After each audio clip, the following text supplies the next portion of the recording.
তো আজ পালপাড়া মনসাপোতা। তো এখানে এই কাঠের গোডাউন, এর মধ্যেই আগের বছরও এসেছিলাম চন্দ্রবড়া সাপ, আজকে আবার এই একই কাঠের গোডাউনে।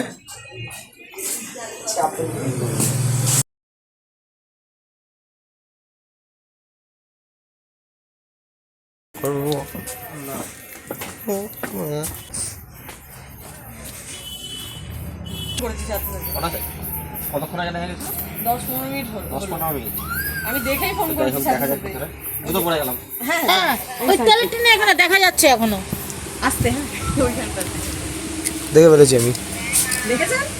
বাচ্চা কিছু খেয়েছে, কিছু খেয়েছে। হ্যাঁ জুম কর সুন্দর করে।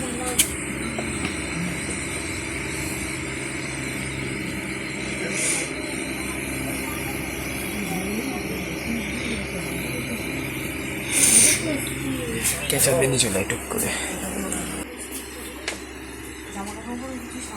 সরিয়ে দাও না এগুলো।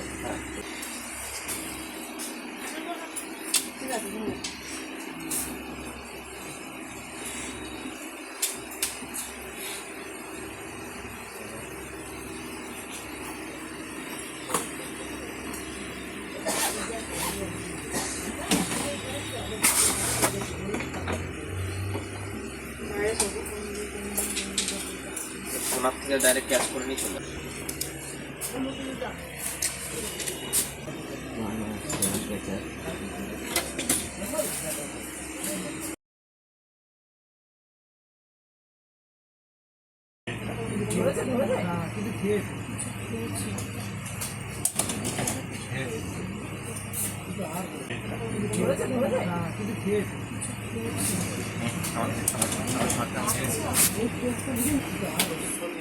তো একটা ছোট সাইজের চন্দ্রবোড়া কিছু এমন খেয়েছে, ইঁদুর হোক বা অন্য কিছু কিছু একটা খেয়েছে, যার জন্য নড়তে পারছে না।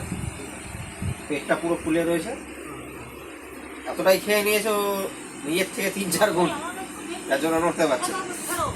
তো ওকে একদমই ছোট সাইজের একটা বাচ্চা, সময় নষ্ট না করে ওকে